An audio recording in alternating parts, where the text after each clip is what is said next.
Segunda Timoteo, capítulo 1.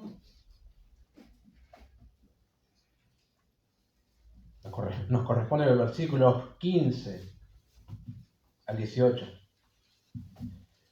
Ya sabes esto, que me abandonaron todos los que están en Asia, de los cuales son Figelo y Hermógenes. Tenga el Señor misericordia de la casa de Onesíforo, porque muchas veces me confortó y no se avergonzó de mis cadenas, sino que cuando estuvo en Roma me buscó solícitamente y me halló. Concédale el Señor que haya misericordia cerca del Señor en aquel día. Y cuánto nos ayudó en Éfeso, tú lo sabes mejor. Oremos un momento, ¿sí? Qué bendición, oh Dios, cantar juntos como iglesia y ahora abrir la Escritura. Si abrimos esta porción y pensamos en estos versículos es porque primeramente reconocemos su inspiración, lo útil, provechoso que es para nosotros, para equiparnos, para ser maduros. Tú sabes cómo utilizar la Escritura en nuestros corazones, así que queremos pedirte eso, Señor, que a través de la predicación nos hables, luego tengamos también la disposición para aplicar aquello que podemos aprender. Como siempre, en el precioso nombre de Jesús. Amén. Bueno, pensaba en estos días mientras estudiaba esta porción, qué difícil es ser un cristiano, qué época difícil para ser un cristiano fiel, que ama a Dios con todas sus fuerzas y que persevera también en los caminos del Señor. Y a medida que van pasando los años, ese creyente sigue estando ahí, firme, y se esfuerza también por dejar un legado a los suyos de fe, de santidad, de amor, ¿no? O sea, a lo mejor alguien objete y diga, ¿cómo va a ser difícil si quién te está persiguiendo? Es más, ¿qué te impide congregarte? No me refiero a eso, no. Congregarse lo hace cualquiera, hasta alguien que no es cristiano se puede congregar. No pasa la dificultad por ese lado, sino por otro. No a asistir a reuniones, no a cánticos, sino a llevar una vida cristiana radical, ¿sí? En santidad y fe, según la Escritura lo demanda, ¿no? Eso sí es muy difícil. Y es duro también, ¿no? Jesús mismo enseñó que seguirle a Él tendría un costo. Ya estamos advertidos desde el inicio de nuestra vida que seguirle tiene un costo. A veces persecuciones físicas, a lo mejor vemos un poco lejano eso, pero no debemos mirarlo de esa manera, ¿no? Otras veces acusaciones falsas, en ocasiones rupturas, ¿no? Con vínculos familiares que se rompen. De a momentos estás completamente solo en el camino. Y eso es duro, hermanos. Eso es difícil porque nosotros somos seres emocionales. Que nos pase algo así, un abandono semejante, bueno, nos duele, ¿no? Separarnos de quienes nosotros amamos, sea familia, amigo, hermanos en la fe, obviamente va a repercutir en nuestras emociones. Y no todos están dispuestos a sufrir eso. Por eso como que algunos negocian, ¿no? Yo noto que a veces uno comienza bien, está dispuesto incluso a ser martirizado por Cristo. Así como eran los discípulos al principio, que eran más palabras que obras. Pero luego, con las presiones del mundo, uno termina cediendo y ya no es tan radical en su fe. Es alguien abierto a cambios. Es un amigo con una religión inclusiva. Es un individuo que cae bien a todo el mundo. Y eso llama mucho la atención, porque la respuesta de un mundo en oscuridad es antagonismo hacia la luz. Si te abrazan todas las religiones, hay algo dudoso en esa profesión de fe. No fue lo que hicieron con Cristo y no fue lo que hicieron con los apóstoles tampoco, ¿no? Y hablando de apóstoles, el apóstol Pablo es uno de aquellos que vivió en primera persona el costo de ser un discípulo de Jesús. Sabemos que dejó absolutamente todo para seguirle a él. Su propia vida, bueno, su familia. Todo parece indicar, ¿no? Cuando uno lee la Escritura, que la única familia de Pablo eran los hermanos de la fe. Se cree, no hay certeza de esto, es una probabilidad, ¿no? Yo no lo afirmo. Pero que por el hecho de que Pablo se haya convertido en un seguidor de Cristo, su familia biológica le haya considerado como un apóstata. y le abandonaron también. Por eso no hay ninguna referencia en la Escritura a eso, solamente que él tenía un deseo intenso en su corazón por aquellos que son sus hermanos, que puede incluir, que no sea la mejor familia, conozcan al Señor, ¿no? Pero después no hay más. Bueno, como dije, es una probabilidad, ¿no? Por eso, hermanos, algunos sugieren esto como causa del fuerte impacto emocional que él sufría cuando personas que decían ser hermanos lo abandonaban y abandonaban la fe. O que eran cristianos genuinos, pero prefirieron otro camino y alejado del apóstol, ¿no? Le afectó mucho porque era lo único que tenía. A lo mejor a nosotros nos pueden abandonar muchos, hermanos inclusive, pero todavía nos queda nuestra familia. Tenemos un refugio, a diferencia de Pablo, que lo único que tenían eran los hermanos de la fe. Y ese dolor del apóstol Pablo se deja ver en la porción que nosotros leímos. Sin embargo, a pesar, y esto muy a pesar de los golpes duros que él recibió por ser un seguidor de Cristo, lo vemos aquí, nunca avergonzándose del Señor, sigue creyendo en Él, sigue predicando y sigue viviendo una vida digna de su llamado. Hemos estado viendo desde que comenzamos básicamente los primeros versículos que avergonzarse es una palabra clave en esta porción, en este capítulo y en toda la carta también, ¿no? No avergonzarse del Señor. En el versículo 8, Pablo dijo a Timoteo, no te avergüences de dar testimonio. En el versículo 12, él mismo afirma no avergonzarse por padecer. En el versículo 16 tenemos el ejemplo de un hombre que no se avergonzó del siervo del Señor y por ende del Señor. En el capítulo 2, versículo 15, manda a Timoteo a ser un obrero aprobado que no tiene de qué avergonzarse. Y si se repite tantas veces es porque hay una tendencia en los creyentes a avergonzarnos del vínculo que tenemos con el Señor por las dificultades que eso puede generar, siempre y cuando seas radical en tu fe, ¿no? Porque como dije, si comenzás a ser, medio relativo en algunos asuntos, ahí no vas a tener problema, pero cuando sos radical en fe, en santidad, bueno, es esperable lo que acabo de mencionar, ¿no? Ahora, hermanos, con vergüenza, no estamos queriendo decir que alguien se pone colorado como cristiano, ¿no? No es esa la definición. Estamos hablando de cesar de dar testimonio. Estamos hablando de apartarse de una conducta requerida. Estamos hablando de públicamente negar identificarse con Jesús en fe y en práctica. Y en el caso de Timoteo, también identificarse con el siervo del Señor, ¿no? El apóstol Pablo. Muchos a lo mejor no se avergüenzan de decir cristiano, ¿okay? A lo mejor todo el mundo dice creer en Jesús o en Dios o algo así. Pero sí se avergüenza de hablar en términos de exclusividad o de verdad absoluta.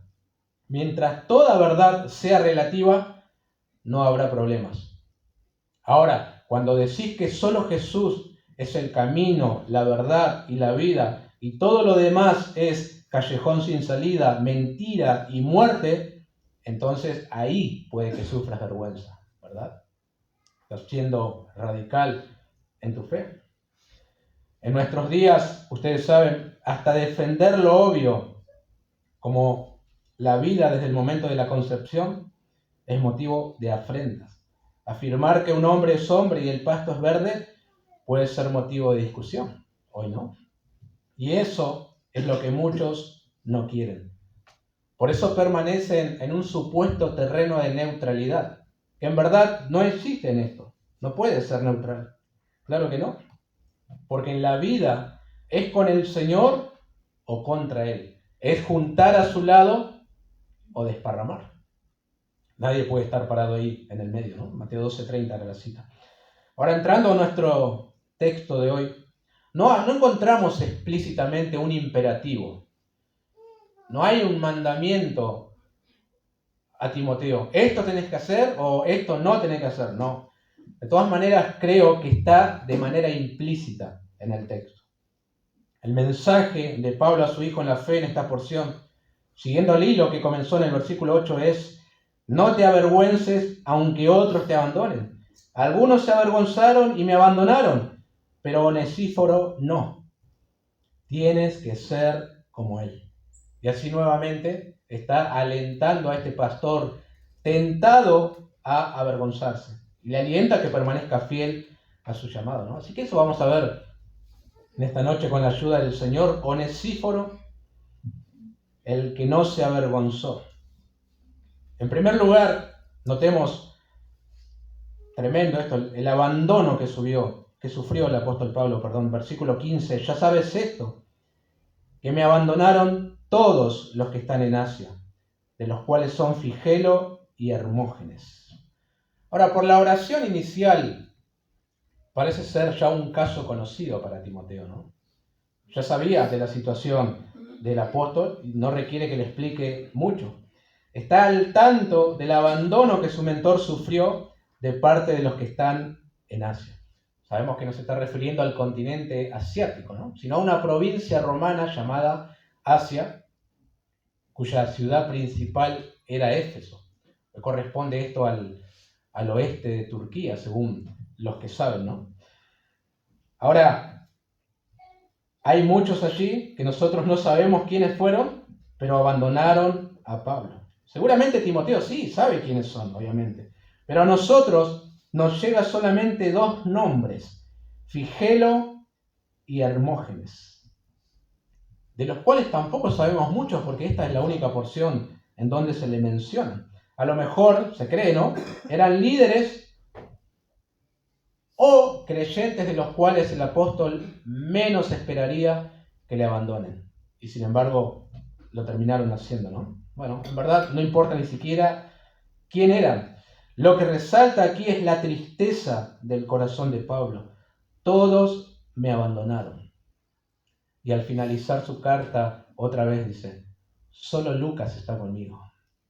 Estaba viviendo un fuerte impacto emocional de estar solo en ese lugar tan espantoso mientras esperaba la muerte, ¿no? Y esto, hermanos, es siempre doloroso, pero mucho más en el contexto de Pablo, la prisión con sentencia a muerte. Justo cuando más necesitaba de los hermanos, todos le abandonaron. A lo mejor alguien dice, dejalos que se vayan, ya fue, hay que seguir adelante. Pero no es así, queridos hermanos. Imagínate trabajar, invertir en la vida de las personas, tu tiempo, dejar otras cosas para estar con ellos, discipularles, atravesar peligros, sentir una carga en el corazón por ellos, para que después se vuelvan atrás como si ni te conocieran. Y en algunos casos se vuelven contra vos también. Eso sí que es doloroso, ¿no? No era un hombre de hierro este. Era un hombre como nosotros. Y eso le dolía un montón. En el libro de John Bunyan, El progreso del peregrino, conocido, al comienzo hay un personaje llamado Flexible, quien, a diferencia de Obstinado, decide acompañar a Cristiano en su viaje a la ciudad celestial, ¿no? Pero a medida que va avanzando y enfrenta los peligros, cae en el pantano del desaliento. Decide volverse atrás y no seguir con Cristiano.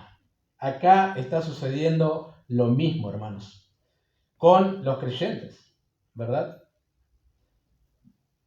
Ellos están viendo la suerte de Pablo, sus padecimientos como siervo de Cristo, y comienzan a hacer, como quien dice, rancho aparte, ¿no? Yo me voy.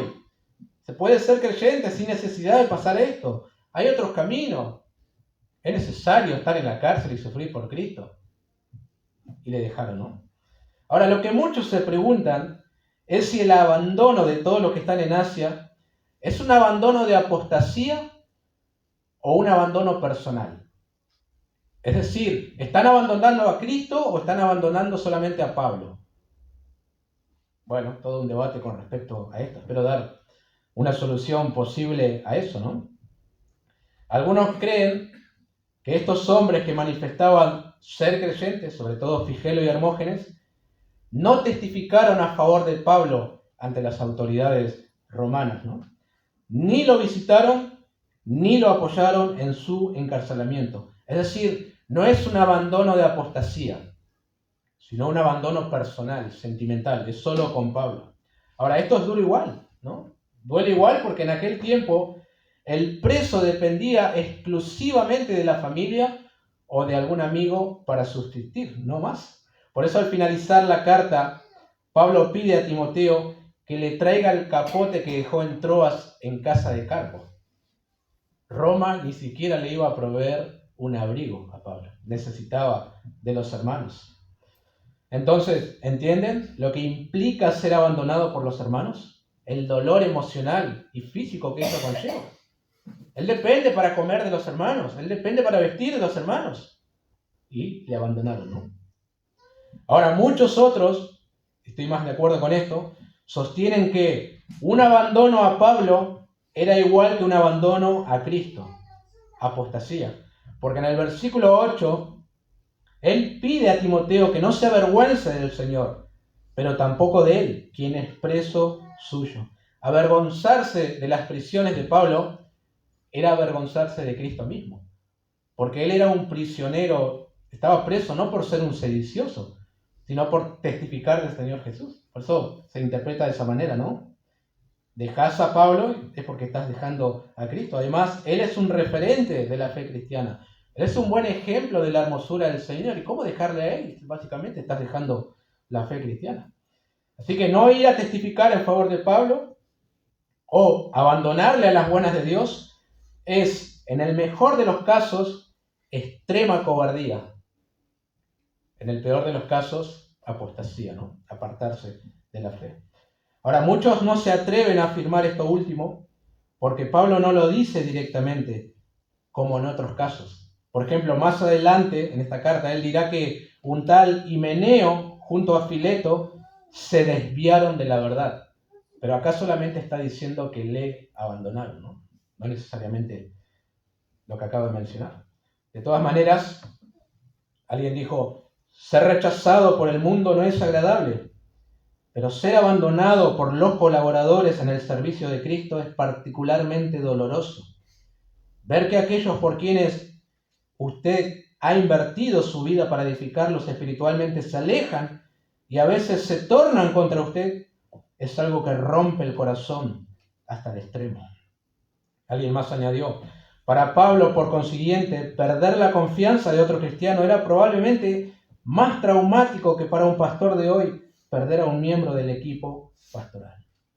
Hermanos, es cierto que Pablo depende primeramente de Dios y su providencia.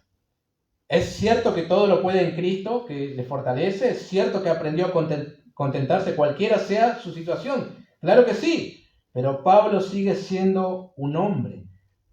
Un hombre que amaba a sus compañeros de batalla, a sus hijos espirituales, a sus colaboradores, y de repente no hay ninguno. Un hombre que sigue cargando el peso de un cuerpo que se angustia y se preocupa. Todos le abandonaron. Qué feo es el abandono, ¿no? Ser traicionado de esa manera. Este era el momento ideal para escribirle a Timoteo, no te preocupes por mí, todos los hermanos están a mi lado arriesgando sus vidas para servirme, no tengo necesidad alguna. Sin embargo, ese todos es desgarrador, ¿no? ¿Por qué llegar al fin de tu carrera sin los hermanos solo? Ahora, esto sirve como advertencia también a Timoteo, ¿no? No sigas ese ejemplo de cobardía. Eso es lo que Pablo le dice indirectamente. No seas como Figelo, Hermógenes y los demás. Sé diferente. No te avergüences, aunque otros abandonen. Creo que ese es el mensaje principal de esta porción. Pero pienso que hay otras lecciones también que son útiles para nosotros. Como por ejemplo, ser fiel al Señor en este mundo caído no es fácil, hermanos. Por eso al principio mencionaba, no es fácil vivir una vida cristiana radical. De a momentos con grandes compañías, experimentando avivamientos, de a momentos solos, sin hermanos, sin amigos. En cierta despedida, Hechos 20, lloraban porque Pablo se iba y le besaban el cuello también. Impresionante. Ahora necesita un abrazo, una lágrima, ayuda económica, pero está más solo que un perro. Timoteo está aprendiendo el Evangelio también acá, ¿no? Al ver el desarrollo de la vida de Pablo. Y acá tiene una poderosa enseñanza. No siempre es fácil servir al Señor. Hay que perseverar, ¿no? Los hombres fallamos, pero el Señor no. En última instancia, ¿no estuvo nuestro Señor también solo en una hora crucial de su vida? Los 12, ¿dónde estaban? La segunda lección que aprendemos de esta porción Algunos parecen ser cristianos comprometidos con la obra. Colaboraron con Pablo, estuvieron al frente de la batalla, hablaron de Cristo, discipularon a otros, impresionantes, hasta que su fe fue probada con fuego. Allí se descubrió que todo era madera, heno y hojarasca. Ojo, a lo mejor no se marchan de la iglesia, pero sí del Señor. Hay personas que solo es cuestión de tiempo y prueba para que se aparten, como estos individuos, en el caso del contexto de Pablo, ¿no? Tercera lección, el abandono duele, pero no detiene el propósito de Dios. Que Pablo fuera abandonado y quedara solo no significa esto un fracaso espiritual en la vida del apóstol, ¿no? El Señor sigue a su lado y él sigue sirviéndole y sigue escribiendo y orando por otros, ¿sí? Qué tremendo abandono sufrió el apóstol Pablo, ¿no? Nadie se imaginaría esperar en los últimos días de Pablo así, sino con todas las luces, todos los hermanos ahí al lado de él, pero solo. En segundo lugar, notemos el ejemplo de alguien que no se avergonzó. Onesíforo, versículos 16 y 17. Tenga el Señor misericordia de la casa de Onesíforo, porque muchas veces me confortó y no se avergonzó de mis cadenas, sino que cuando estuvo en Roma me buscó solícitamente y me halló. Ya vimos que rechazar a Pablo en ese contexto no era simplemente evitar a un amigo que está en problemas, sino dar la espalda al testimonio del Evangelio que él representaba. Sin embargo, hay alguien que no se avergonzó del ministro preso, ¿no? Un tal Onesíforo. Tampoco sabemos quién es, ¿verdad? No se habla mucho en la Biblia de él. Su nombre significa fructífero, el que lleva provecho, y en este caso creo que le sienta muy bien el significado de su nombre con sus actos, ¿no?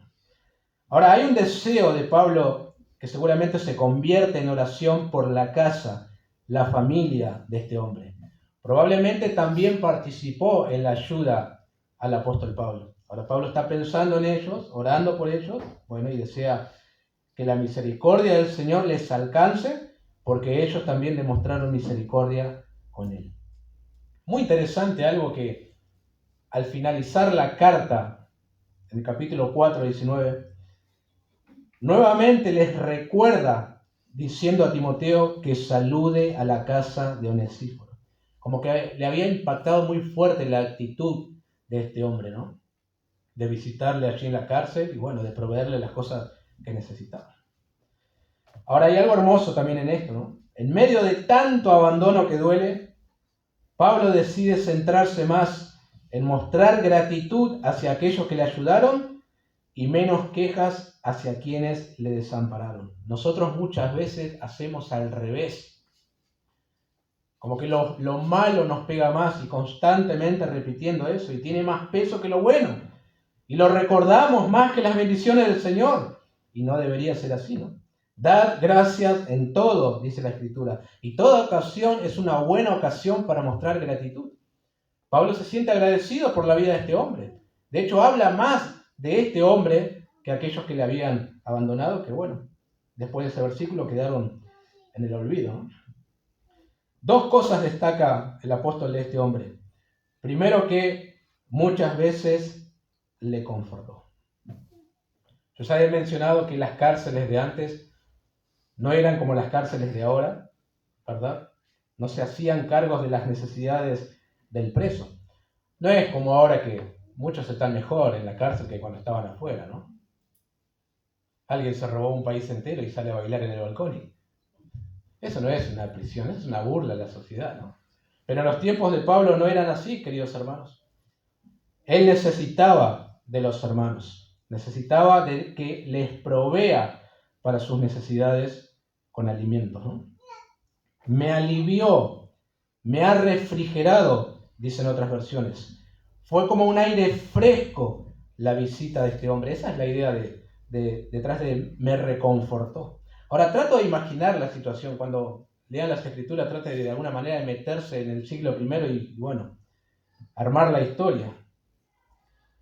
Llegando a la cárcel, Onesíforo, buscando, consultando. Luego de encontrarle en una situación tristísima, le ve flaco, demacrado, sin fuerzas. Pero era un tremendo alivio para Pablo ver a este hombre, ¿no? Ahora, no por casualidad queda este registro acá en las Escrituras, ¿no? Hay una razón de que aparecen estos versos, inclusive para animarnos a nosotros hoy, ¿no? Las generaciones futuras, hasta la nuestra y las que vienen, si no viene el Señor antes, necesitan saber qué es servir a Cristo y qué implica una vida sacrificada, tomando los ejemplos de Onesíforo y Pablo, ¿no? Creo que a nosotros nos vendieron un evangelio muy diferente al que vemos en la Biblia. Tu mejor vida ahora, ahí está llegando tu bendición. La tierra que tocar en tus pies será tuya.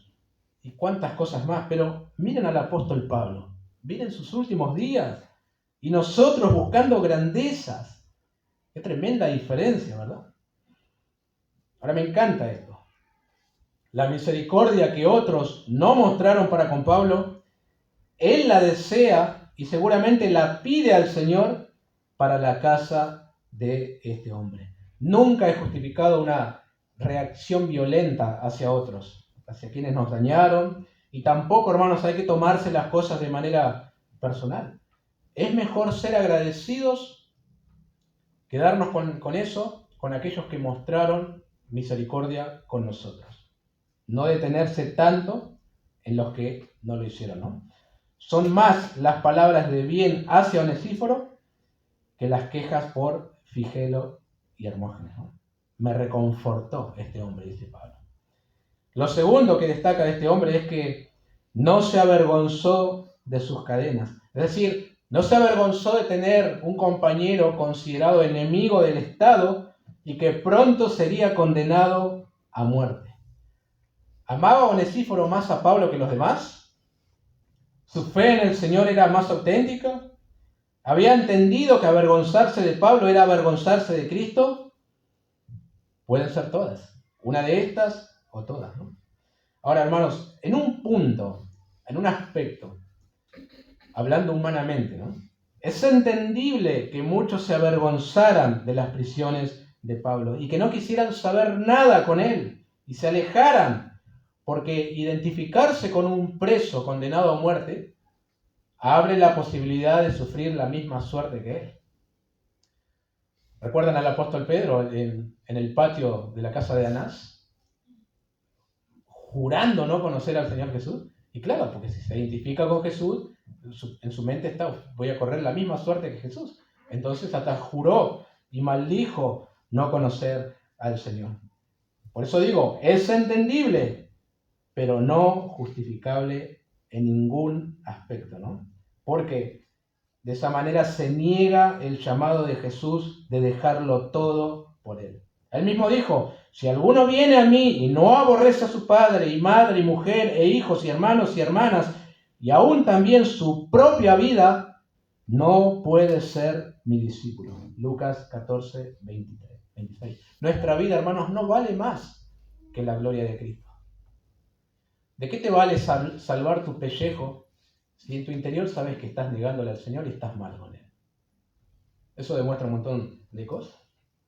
Su llamado es radical, todo o nada. Por eso es digno de destacarlo este hombre, ¿no? Lo que acaba de hacer con el apóstol. Y qué hermoso que el Espíritu Santo, inspirando la Biblia, deje en estas hojas su nombre y lo que hizo. Y por lo visto, con mucho esmero. El verso 17 dice, sino que cuando estuvo en Roma me buscó solícitamente y me halló. Hubo un esfuerzo para encontrar al apóstol, ¿no? Hay mucha especulación con respecto a esto. Se anduvo pasando de prisión en prisión, no había un registro de quiénes estaban presos, cuál era su sentencia, entonces le llevó mucho tiempo, bueno, no se sabe, ¿no? Hendriksen propone algunas posibilidades a esto. Primero, Onesíforo no había estado antes en Roma, por eso no sabía a dónde tenía que ir. Por eso le buscó solícitamente. Bueno, puede ser. Segundo, Parte de la ciudad había sido destruida por el gran incendio. Esto causaba confusión. Puede ser. Tercero, por algún tiempo el lugar del encarcelamiento de Pablo no era conocido ni siquiera por los creyentes en Roma. Puede ser. Y cuarto, creo que suena mejor esto, los creyentes en Roma se habían visto grandemente disminuidos en número debido a la persecución y a la huida. Y no todos los que quedaron deseaban dar a conocer a un extraño y su afinidad espiritual con el prisionero del Señor. Puede ser cualquiera de las propuestas, ¿no? U otras que nosotros desconocemos. Roma era una ciudad grande, sí, había que caminar bastante seguramente. Ese era el medio que utilizaba Onesíforo, pienso yo. No había un registro donde se encontraban los presos y Pablo estaba en una prisión de difícil acceso, encadenado y limitado a visitas. Él no tenía libertad para enseñar ni recibir gente como en otros encarcelamientos. El punto, hermanos, es que este hombre no se avergonzó. Arriesgó su propia reputación y hasta su vida con tal de asistir al siervo del Señor. Seguramente es uno de esos hombres que en aquel día el Señor le dirá: porque tuve hambre y me diste de comer, tuve sed y me diste de beber, fui forastero y me recogisteis, estuve desnudo y me cubristeis, enfermo y me visitasteis, en la cárcel y vinisteis a mí. Y él preguntará: Señor, ¿cuándo te vimos hambriento y te sustentamos, o sediento y te dimos de beber? ¿Y cuándo te vimos forastero y te recogimos, o desnudo y te cubrimos? ¿O cuándo te vimos enfermo o en la cárcel y vinimos a ti? Y respondiendo el rey les dirá: de cierto os digo que en cuanto lo hicisteis a uno de estos mis hermanos más pequeños, a mí lo hicisteis. Mateo 25, ¿no? No hay que desasociar el servicio a los hermanos con el servicio al Señor. De hecho, eso es servir al Señor, servir a los hermanos. Así se les sirve, ¿no? Acá también tenemos algunas preciosas lecciones. Primero, la fidelidad de Dios. Alguien dijo: Dios tiene siempre provisión para los suyos, y cuando aparentemente se encuentran solos y necesitados de aliento, envía a alguien para que haga ese servicio de amor. Y es cierto, ¿no? Siempre hay alguien. Elías fue enviado a Sarepta de Sidón para sustentar una viuda. La viuda habrá aprendido: siempre hay alguien, ¿no? Acá para el servicio. Ruth se negó a abandonar a su suegra desamparada. Siempre hay alguien. Aunque muchos se avergüencen y otros se aparten, siempre hay un remanente dispuesto a servir al Señor, que no se avergüenza del padecimiento de otros, y por el contrario, se preocupan y asisten. Siempre. Así es el Señor. Esto nos lleva a lo siguiente: los cristianos se necesitan los unos a los otros. Ah, no, yo tengo al Señor y lo tengo todo. En un aspecto está bien eso, pero hay otra realidad también. Dios nos colocó en un cuerpo en el que necesitamos de la asistencia de los otros miembros, sus dones, su servicio, su amor, su exhortación, todas cosas que necesitas para tu vida cristiana. Pablo necesitaba a personas como Onesíforo para lo básico de la vida. ¿Y nosotros no hemos de necesitar a los hermanos? Es una gran mentira quien lo afirma.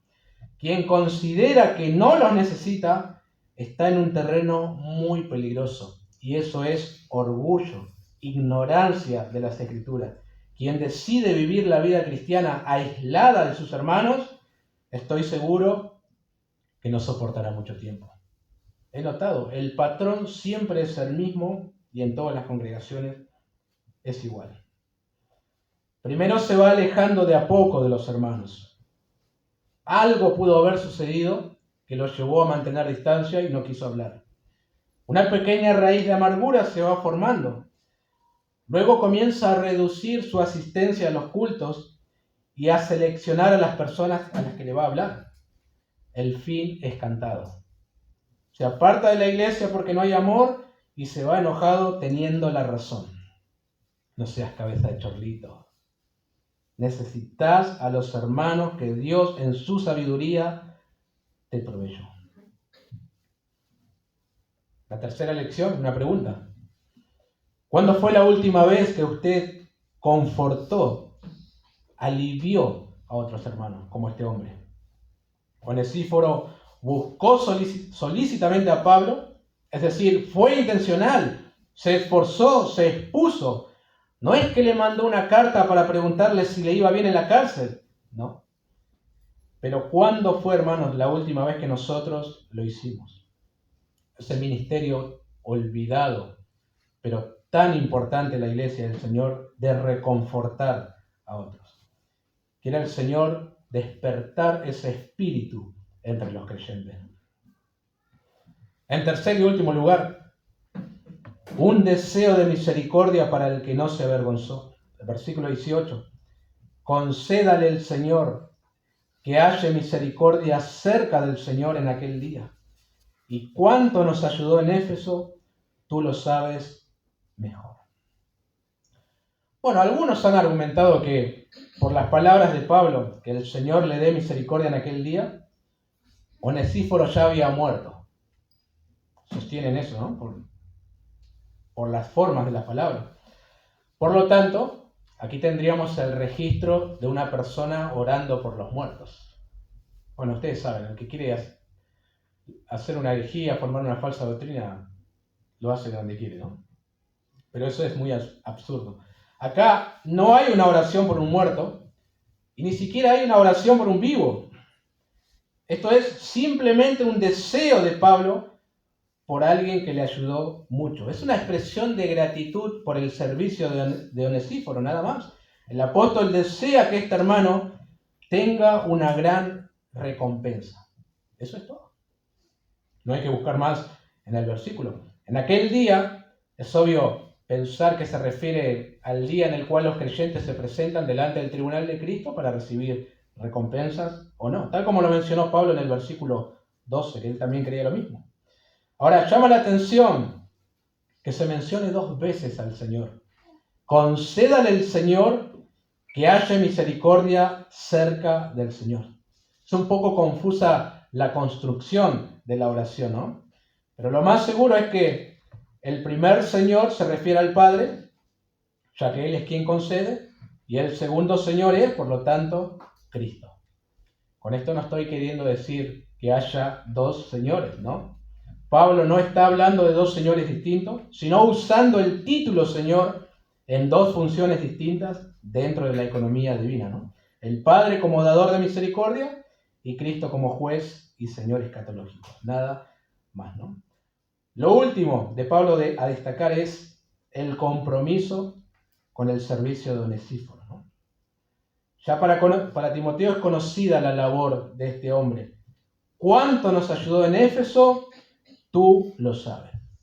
No sabemos qué fue lo que hizo en esa ciudad. ¿Cómo les ayudó? Pero sí sabemos que fue uno de esos hombres que arrancó sirviendo y hasta el último día de Pablo sostuvo su compromiso.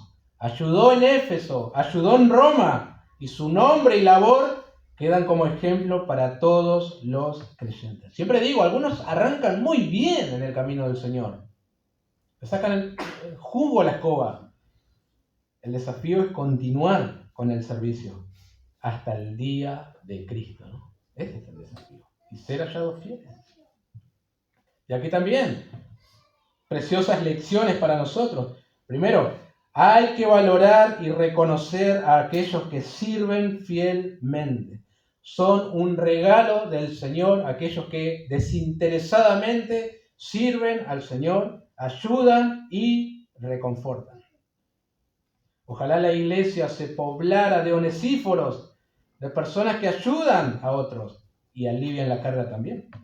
A lo mejor no son reconocidos, o no todo el mundo lo es, pero el Señor los tiene en cuenta y eso es lo que importa.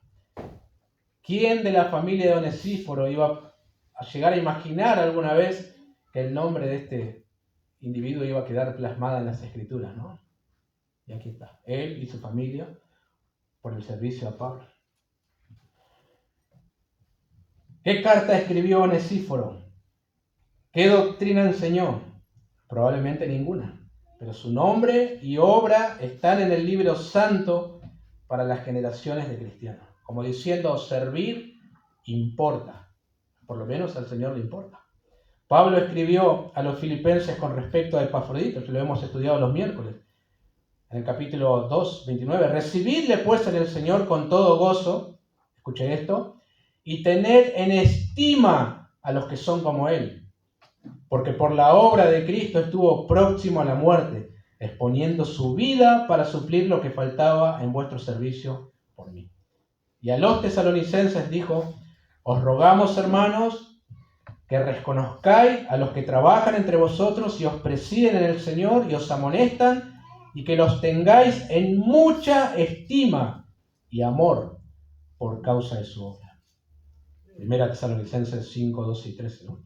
Hay que estimar, así lo manda la Escritura, a aquellos que sirven fielmente. Otra vez, hermanos, vale la pena resaltar el mensaje de Pablo a Timoteo. No te avergüences del Señor, ni de mí. Algunos me abandonaron y me duele, pero otros me reconfortaron sin avergonzarse. Sé como uno de ellos, porque vale la pena. Ese es el mensaje aquí de Pablo a su hijo espiritual, ¿no? Déjenme hacer dos observaciones finales a modo de aplicación. Primero, no abandonen a aquellos que están padeciendo. En tiempos de prueba, enfermedad o persecución, seamos una comunidad que permanece, hermanos. Pienso, ¿no? Seguramente fue lindo estar en una sala escuchando al apóstol Pablo alargarse y predicar hasta medianoche, ¿no? Eutico se cayó por la ventana medio muerto, pero después lo levantaron otra vez. Pero habrá sido lindo escuchar al apóstol, verle hacer algún milagro, porque tenía dones impresionantes. Pero en este momento de su vida es cuando más se requería la presencia de los creyentes. Y no estaban, ¿no? Lamentablemente le abandonaron. Nuestras reuniones son lindas, son tranquilas, pero no todo se acaba con eso. Visitemos cuando sea necesario, hermanos. Llamemos, acompañemos a los que están desanimados. No nos conformemos solamente con las reuniones formales, ¿no? Porque esto no es todo. Segundo, sea un apoyo para aquellos que predican el Evangelio.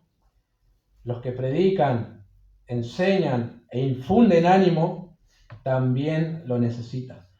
Pablo necesitaba ser reconfortado en diferentes aspectos.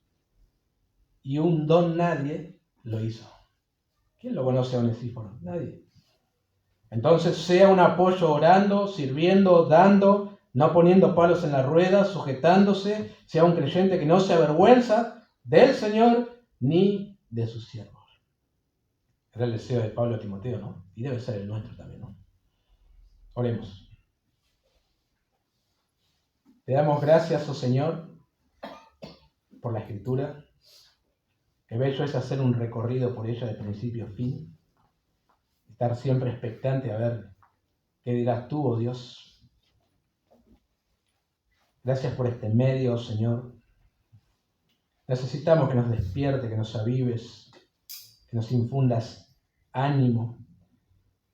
Que nosotros también podamos tener la misma actitud que este hombre, sirviendo al apóstol, supliendo necesidades, mostrando interés, no avergonzándose de ti ni de su siervo.